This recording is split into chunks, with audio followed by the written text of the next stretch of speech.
고린도전서 6장 19절부터 20절 말씀 함께 합독하시겠습니다. 너희 몸은 너희가 하나님께로부터 받은 바 너희 가운데 계신 성령의 전인 줄을 알지 못하느냐. 너희는 너희의 것이 아니라 값으로 산 것이 되었으니 그런즉 너희 몸으로 하나님께 영광을 돌리라. 아멘. 네, 오늘은 고린도전서 6장 19절부터 20절 말씀을 중심으로 법궤의 믿음을 가진 하나님의 사람이라는 제목으로 함께 은혜를 나누는데, 오늘이 성막 강의 88번째 시간이 되겠습니다. 어제 말씀 가운데 우리가 법궤의 믿음, 법궤가 그 지성소 안에 있고 또 법궤가 성소에서 가장 중요한 부분이기 때문에 우리도 법궤의 믿음을 가진 사람이라고 하면은 내 안에 하나님 말씀이 있어야 된다. 또 그 말씀이 그냥 말씀으로 있는 게 아니라 나를 주관하고 또 나를 지배하고 나를 인도하는 그런 절대적인 그런 진리의 말씀이 되어야 되는데, 그냥 하나님 말씀만이 있다고 되는 것이 아니라 또 우리는 그 안에 성령께서 우리 안에 거하시기 때문에 성령이 우리를 또 지배해 주시고 압도해 주시고 인도해 주셔야 된다. 그래서 하나님 말씀과 성령 하나님이 우리의 심령 가운데 있을 때 우리가 하나님 뜻대로 살 수 있다라고 말씀을 드렸습니다. 계속해서 이어지는 말씀인데요. 죄사함의 은혜를 입고 내 안에 법궤를 모신 자는 하나님 말씀의 법을 왕으로 모시고 하나님의 다스림을 받습니다. 왕의 명령에 우리가 순종하듯이 그렇게 하나님 말씀의 법을 왕처럼 모시고 하나님의 다스림을 받는 사람들, 그런 사람들이 바로 내 안에 법궤를 모신 자입니다. 왕이신 하나님 말씀의 법 앞에 절대적으로 순종합니다. 우리는 법 앞에 두려워서 순종하는 것이 아니라 그 말씀의 법을 사랑하기에 순종합니다. 하나님을 사랑하는 것이 그의 계명들을 지키는 것이기 때문입니다. 요한일서 5장 3절에 보면은 하나님을 사랑하는 것은 이것이니 우리가 그의 계명들을 지키는 것이라. 그의 계명들은 무거운 것이 아니로다. 이렇게 말씀하고 있는데, 하나님을 사랑한다는 것이 곧 그의 계명을, 하나님의 계명을 지키는 것이고, 그런데 그의 계명을 지키는 일이 무거운 것이 아니라는 거예요. 무거운 것이 아니라고 하는 것은 두려워서 우리가 그 법 앞에 순종하는 것이 아니라 그 말씀의 법을, 하나님을 사랑하기 때문에 순종한다는 겁니다. 우리가 이 신앙생활을 하면서도 하나님 말씀이 두려워서 나 지옥 가면 안 되지, 막 이러한 그 두려움만 가지고 신앙생활을 하는 사람이 있다라고 하면은 그 사람에게는 진정한 자유는 없습니다. 항상 그 두려움이 그 한계가 되는 거예요. 물론 우리가 하나님 말씀을 두려워해야 되죠. 경외라고 하는 말 속에는 두려워한다라고 하는 말이 들어있기 때문에 하나님을 정말로 사랑하고 공경하지만은, 그러나 또 두려워하는 마음도 있어야 됩니다. 그러나 그 두려워하는 마음이 모든 것을 지배해 버린다라고 하면은 우리 안에 진정한 자유도 없고 또 우리 안에 사랑도 없다는 거죠. 그래서 우리는 그 사랑 안에 두려움이 없다라고 했기 때문에 하나님을 사랑하고 또 하나님 말씀을 사랑할 때 우리는 그 두려움을 더 극복할 수 있고 승화시킬 수 있다는 겁니다. 그래서 우리는 하나님 말씀을 지키는 것이 나에게 부담이 되고 또 이것이 그냥 나에게 너무 무겁고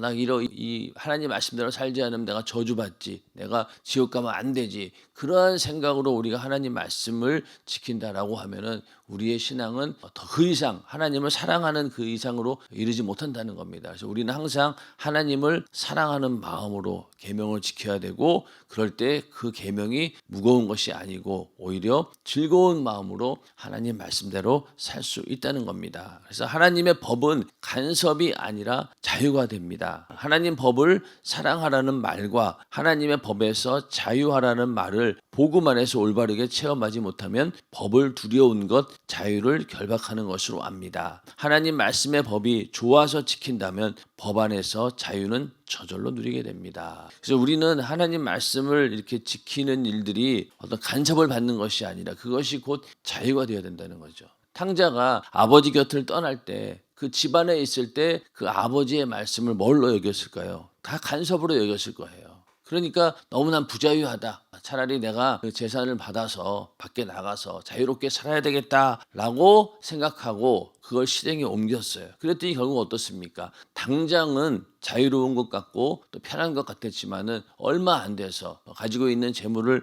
다 허랑방탕하게 사용해 버리고 나니까 아무도 자기를 찾는 사람도 없고 결국은 돼지 주염 열매를 먹는 아주 그런 극한 상황까지 처하게 되었고, 거기서 이제 후회하고 하나님께 돌아오는 그런 모습을 보면서 우리의 자유라고 하는 것은 하나님의 간섭에서 떠나는 게 우리에게는 부자유가 되어야 되는 거죠. 오히려 반대가 되어야 되는 거죠. 하나님 말씀에서 떠나고 하나님의 그 사랑에서 떠난다라고 했을 때 그것이 우리에게는 부자유가 되어야 되는데 우리 육신은 그렇지 않다는 거예요. 육신은 어떻게든 이 간섭에서 벗어나기를 원하고 또 하나님 말씀을 속박으로 느끼게 되고 또 하나님 말씀대로 사는 것을 굉장히 힘들게 느껴진다는 거예요. 그런데 내 영혼은 그렇지 않다는 거죠. 그래서 하나님 말씀의 법이 좋아서 지킬 때, 그럴 때 우리 안에 진정한 자유가 임하는 것입니다. 인정하시면 아멘 하시기 바랍니다. 우리 안에 그런 자유가 있어야 돼요. 근데 이 자유를 얻기가 참 쉽지가 않은 것이 문제입니다. 우리도 신앙생활을 열심히 한다고 해요. 다른 교회보다 연세중앙교회가 여러 가지 믿음의 스케줄을 봐도 굉장히 빡빡합니다. 그러다 보니까 많은 사람들이 그 안에서 진정한 자유를 느끼면서 즐거운 마음으로 과연 신앙생활을 하고 있느냐. 그랬을 때 어떨 때는 그렇지 못한 경우가 너무나 많다는 거예요. 억지로 하기 싫어도, 그리고 부자유한 마음으로, 두려운 마음으로 내가 이렇게 하다가 안 되지 이러면서 그 마음을 끝까지 하나님의 진정한 사랑으로 이렇게 넘어가지 않으면은 그 안에서 머물게 되면은 항상 신앙생활이 고역이 되는 거예요. 그러다 보니 조금만 틈만 생기면은 그냥 육신을 따라서 가버립니다. 또 조금만 명분이 생기면은 거기에 그냥 틈타 가지고 너무 힘들게 신앙생활했어, 이제는 자유를 누려야 되겠다라고 하는 그 육신의 생각을 따를 수밖에 없다는 겁니다. 코로나 그 3년, 4년, 거의 3년이죠. 3년 동안 그런 경험들을 많이 한 거예요. 내가 지금까지는 그래도 즐거운 마음으로, 기쁜 마음으로 신앙생활을 하는 줄 알았는데 코로나가 딱 닥치고 우리에게 명분이 생기는 순간 어떻습니까? 예배 드리는 것도 이게 내 육신이 원하는 대로 막 쫓아가다 보니까 나중에는 자기의 그냥 그 본성이 다 드러나는 거예요. 그러니까 굉장히 당황스러워했던 거죠. 나에게 이런 모습이 있었구나. 그래서 우리는 항상 하나님 말씀대로 산다라고 할 때 그 안에서 정말 즐거운 마음으로, 두려워서 하는 것이 아니라 또 이 말씀을 안 지키면 안 된다라고 하는 그런 의무감보다는 정말로 법이 좋아서, 그리고 법 안에서 자유를 느낄 때 그렇게 하면서 하나님 말씀을 지키는 것이 우리에게 올바른 신앙입니다. 다윗이 시은 시편을 보면은요, 그 시편 119편을 보면은 하나님 말씀에 대한 한 편이에요. 성경에서는 가장 긴 성경 한 장이 될 거예요. 근데 거기에서 보면은 얼마나 그 여호와 율법에 대해서 내가 기뻐하고 즐거워하고 이런 거를 쭉 적었는데, 가만히 생각해 보면은 다윗이 가지고 있는 율법, 성경이라고 하는 것이 뭐겠어요? 모세오경이에요. 모세오경. 기껏해야. 근데 모세오경 보고 여러분들 막 눈물을 흘리고 이 말씀이 너무 은혜 받았다라고 하는 사람들 저는 별로 못 봤습니다. 그렇지 않습니까? 근데 다윗은 그 모세오경, 딱딱한 그 율법, 그거 가지고도 그렇게 하나님 말씀의 은혜를 받고 이게 정말로 꿀송이처럼 달구나 이렇게 고백한 걸 보면은 그 사람은 정말로 하나님 말씀을 즐거워했던 사람이죠. 근데 우리는 어떻습니까? 모세오경뿐만이 아니라 그 이후에 수많은 성경들이 있고, 무엇보다도 이제 예수님께서 이 땅에 오셔서 십자가에 달려 죽으시고 부활하시고 그 모든 사랑을 우리가 받았고, 또 성령께서 우리에게 임하셔가지고 내 안에 계신데 그 엄청난 사랑을 받았음에도 불구하고 과연 다윗의 고백처럼 내가 하나님 말씀을 읽으면서 막 눈물이 나고 너무나 이게 달고 오묘한 말씀이다, 꿀송이처럼 달구나 라고 고백할 때가 과연 얼마나 있냐는 겁니다. 그러니까 그 다윗의 그 믿음에 비해 봤을 때 받은 은혜가 우리는 더 많음에도 불구하고 우리는 그렇게 하나님의 법 안에서 즐거워하지도 않고 자유하지도 않다는 겁니다. 그래서 우리는 더 큰 사랑을 받았기에 다윗보다도 더 큰 그런 고백이 나와야 된다는 거죠. 그래서 우리가 하나님 말씀이 정말로 좋아서 지키는 말씀이 되고 그 안에서 누리는 자유는 저절로 생긴다라는 그런 믿음을 가지고 하나님 말씀대로 사는 우리 모두가 되기를 주님의 이름으로 축원합니다. 계속해서 말씀의 법은 곧 신랑이신 주님의 말씀입니다. 신부는 신랑이 하는 말이 즐겁습니다. 그의 말을 듣고 행동할 때 억지로 하지 않습니다. 이렇게 법이 내게 자유를 주니 얼마나 기쁘고 감사한 일입니까? 이스라엘 백성이 1년 중 가장 영광스러워하는 날이 언제일까요? 대제사장이 자기들의 죄를 들고 지성소에 들어가서 희생 제물인 양의 피를 하나님께 보이고 속죄받고 나오는 날입니다. 그런데 오늘날 우리는 직접 내 안에서 성령으로 와 계신 하나님을 만나고 있으니 그들과는 비교도 안 되는 복을 받은 자들입니다. 자, 여기 보면은 그 이스라엘 백성들에게 가장 기쁘고 즐거운 영광스러운 날은 바로 대속죄일입니다. 그날 이스라엘의 모든 죄를 죄사함 받았으니까 얼마나 감사한 날이고 기쁜 날이겠어요. 근데 오늘날 우리는 어떻다는 거예요? 내 안에 성령으로 하나님께서 와 계시고 그분을 우리가 성령으로 모시고 있는데 그들과는 비교도 안 되는 복을 받은 자들이죠. 그들은 하나님의 이름이 있는 성전을 향해서 먼 곳에서 바라보며 기도했고 멀리 떨어져 있지만 하여튼 하나님 그 성전이 있는 곳을 향해서 멀리서 기도할 뿐입니다. 근데 우리는 어때요? 내 안에 하나님을 모시고 있는 자들 아닙니까? 그렇기 때문에 우리는 그들에 비해서는 정말로 비교할 수 없는 그런 복을 받은 자들이라는 거예요. 그러니까 우리의 기쁨도 더 커야 된다는 얘기죠. 그리고 우리는 또 주님의 신부라고 얘기하잖아요. 신부. 그러니까 여기 위에 말씀처럼 신부는 신랑이 하는 말이 즐겁다는 거예요. 과연 여러분들 강단에서 전해지는 말씀이 즐거움으로 다가옵니까? 정말로 신랑이 신부에게 하는 말로 들려옵니까? 그런다면 정말로 우리는 은혜 받은 자들이죠. 근데 이게 처음에 신부와 신랑이 신혼부부 때는 다 이렇게 달콤하게 들리는데 점점 결혼 생활이 길어지고 그러다 보면 익숙해지고 그러다 보면은 신부는 신랑이 하는 말이 즐겁지 않을 때가 너무 많은 거예요. 반대로 또 남편도 아내가 하는 말이 즐겁지만 않아요.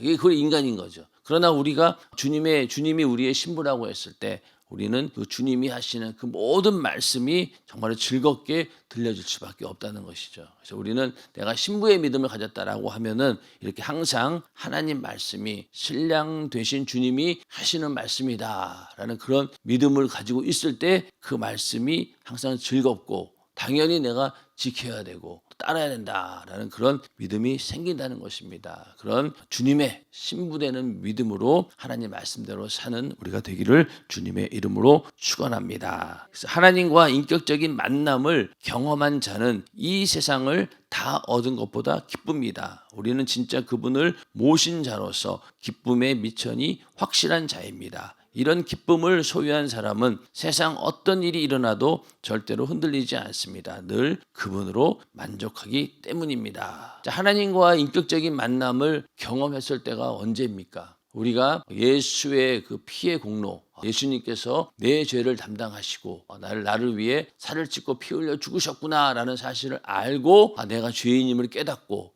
회개합니다. 회개할 때 어떻습니까? 그때 성령이 내 안에 임하시는 그런 경험을 하게 되죠.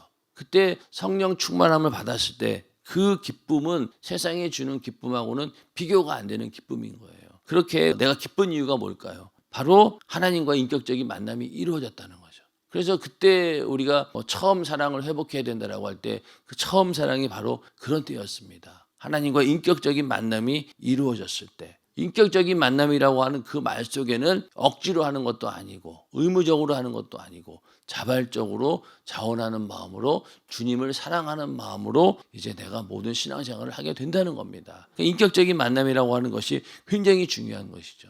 그래서 우리가 성도들, 회원들을 관리할 때 막 기도와 제목 중에 보면은 이 성도님이 꼭 하나님을 인격적으로 만났으면 좋겠습니다 라고 하는 말 속에는 어떤 의미가 들어있나요?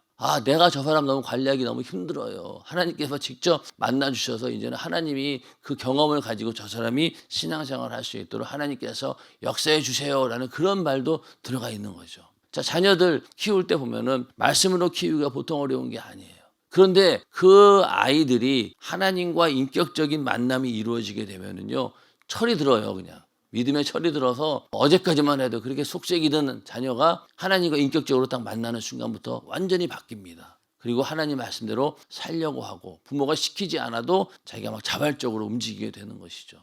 그렇게 하기 위해서는 우리 어린 아이들도 예수 그리스도의 피를 만나야 되고 또 회개해야 되고 또 성령의 충만함을 받아야지만이 그들도 정말로 하나님 앞에 즐거운 마음으로 감사하는 마음으로 자발적으로 신앙생활을 할 수 있다는 겁니다. 그 부모가 언제까지 그 아이들을 그렇게 붙들어 놓을 수가 없거든요. 어렸을 때 부모의 말에 그냥 억지로라도 앉아 있지만은 이제 나이가 들어가고 20대 되고 성년이 되면은요, 부모가 어떻게 해볼 수가 없는 거예요. 그럴 때 어렸을 때 이렇게 인격적인 하나님과의 만남을 경험하게 되면은 그들이 흔들리지 않는다는 거예요. 그 신앙이 끝까지 가는 겁니다. 그래서 우리가 어렸을 때 하나님 말씀 듣고 회개하고 살아계신 하나님을 인격적으로 만나는 그런 경험을 주기 위해서 노력해야 된다는 거예요.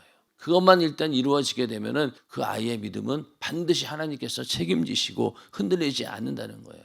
우리 어른들도 마찬가지입니다. 아직 믿음이 연약하고 새가족 이런 분들이 빨리 살아계신 하나님을 인격적으로 만나게 되면은 예배하러 나오라고 뭐 전화 안 걸어도 자동적으로 다 나오는 거예요.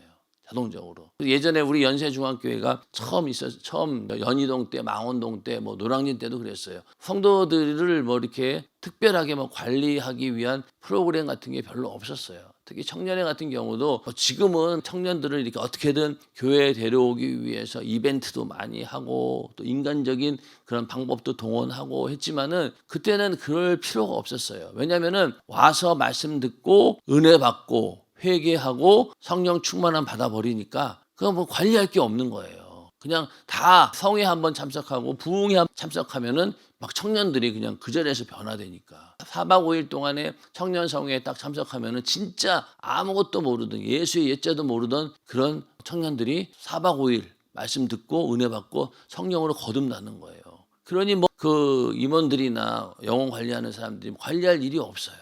그렇게 말씀 듣고 은혜 받으면은 그냥 똑같은 기성교인이 되는 거예요. 그러니까 은혜 받은 지 일주일도 안 돼가지고 주일날 뭐 주일 성수는 기본이고 11조 드리는 것도 그냥 기본이고 예배 때마다 참석하는 거 당연하다 이렇게 돼버리는 거예요. 그러니 교회가 부흥될 수밖에 없는 것이죠.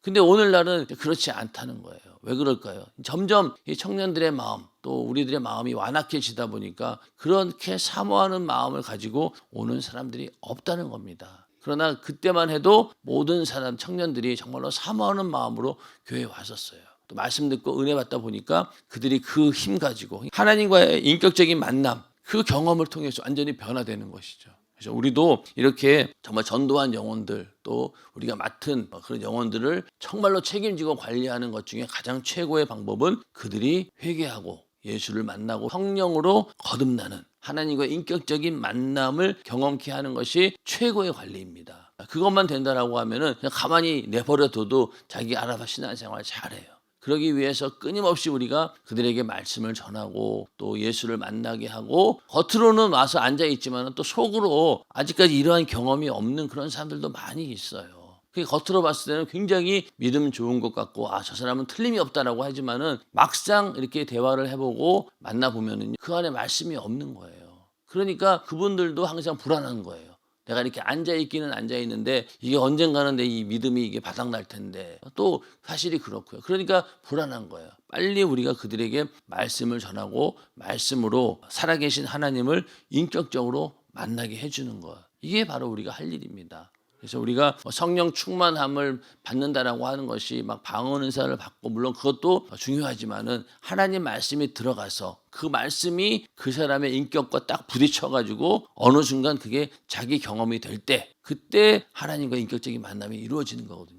그래서 그렇게 우리는 믿음을 가지고 전도하신 분들에게 어떻게든 말씀을 전해서 그 말씀을 알고 깨달을 수 있도록 우리가 인도해야 되는 것입니다. 계속해서 하나님의 법궤를 심령에 모으신 자는 자기 안에서 죄를 발견할 때 그 즉시 회개하여 몰아내고 죄를 이겨서 언제나 거룩함을 유지합니다. 그래서 오늘 말씀처럼 우리는 성령의 전, 성령께서 우리 안에 거하는 그런 거룩한 전이라는 거예요. 그리고 우리는 내 것이 아니라 값으로 산 것이 되었으니 그런즉 너희 몸으로 하나님께 영광을 돌리라. 여기 보면은 우리 몸이라고 했잖아요. 몸이라고. 우리 영혼으로 하나님께 영광 올려드리는 게 아니라 내 몸으로. 몸은 우리가 육신대로 사용하면은 정말로 이게 죄의 도구가 될 수 있지만은 그러나 하나님께 영광 올려드릴 수 있는 도구도 된다는 거예요. 의의 도구도 된다는 겁니다.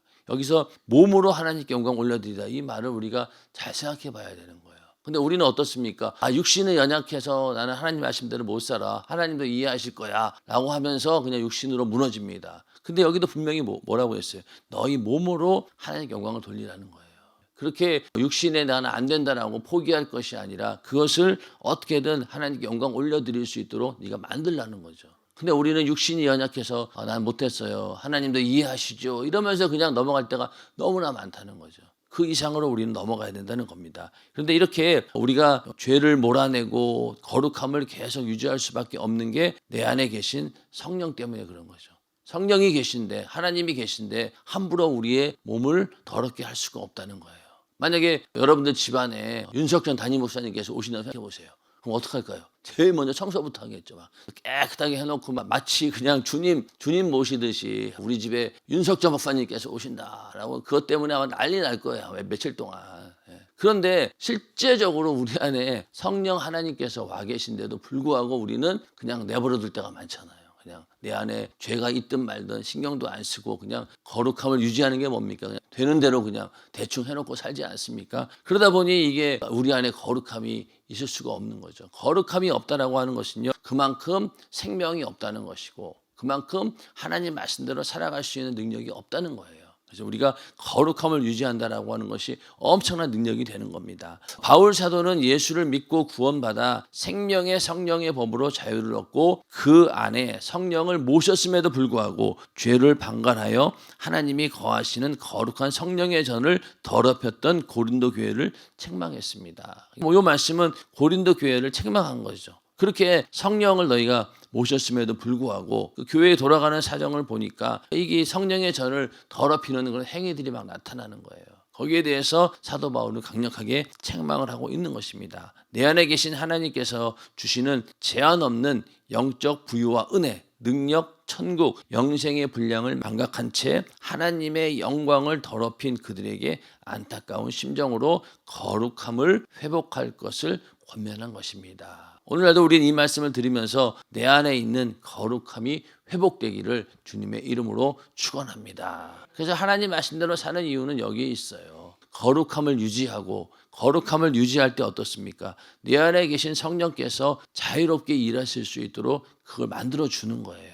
예수님께서는 우리의 죄를 대신 사해 주시고 그 죄를 어떻게든 속해 주기 위해서 오신 분이지만 성령은 그런 분이 아니시잖아요. 성령은 우리를 사용하시기 위해서 하나님 뜻대로 우리를 쓰기 위해서 내 안에 오신 분이에요. 그러니까 우리는 그런 분이 내 안에 계시기 때문에 거룩함을 유지하는 건 당연하다는 거예요. 당연하다. 그냥 죄가 있는 채로 나가는 거는 예수님께는 그럴 수 있어요. 그러나 내 안에 계신 성령 앞에는 그럴 수 없다는 거예요.